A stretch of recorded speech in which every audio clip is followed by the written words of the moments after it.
আসসালামু আলাইকুম ভাই। ওয়ালাইকুম আসসালাম। আপনি কি ওনারে কাজে রাখছেন? হ্যাঁ, আজকে নতুন কাজে রাখছি। কেন? আপনি ওনারে চিনেন? উনি তো একটা চোর বাটপার। ওনাকে এই এলাকায় কেউ কাজে রাখে না, আপনি ওনাকে কাজে রাখছেন কেন? কি বলেন? আপনি কে? আমি ওনার ছেলে, আর ছেলে হয়ে কে মিছা কথা কমু? এই চাচা, এদিকে আসো, এদিকে আসো। কি হো চাচা, তুমি নাকি চোর বাটপার? আপনারা কইলো কেটা? ওই যে হয়তো কইছে।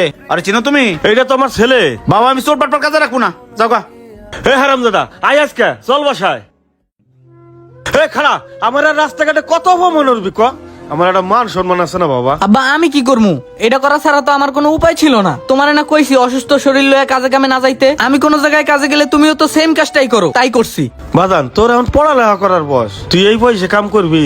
আমি বাপ বাইসে থাকতে এইটাও আমি সহ্য করব? বাজান, তোমার চোখে আমি অনেক ছোট, কিন্তু আমি এখন অনেক বড় হইছি। আর এত বড় সন্তান থাকতে যদি বাপের পাশেই না দাঁড়াইতে পারি, তাহলে কেমন সন্তান আমি? দেখো না বাবা, রাস্তায় কত ছোট ছোট পোলাপাইন কাজ করে সংসার চালায়। আমি এখন থেকে পড়ালেখাও করমু, কাজও করমু। তুমি যতদিন সুস্থ না হও অতদিন সংসার আমি চালামু। বাজান, তুমি যেমন তোমার প্রাণের চেয়ে আমার বেশি ভালোবাসো, আমিও তোমার অনেক ভালোবাসি। তাই তোমার কষ্ট আমার সহ্য হয় না। বাজান, তোর মতন পোলা জন্ম দিয়ে আমি ধন্য হয়েছি।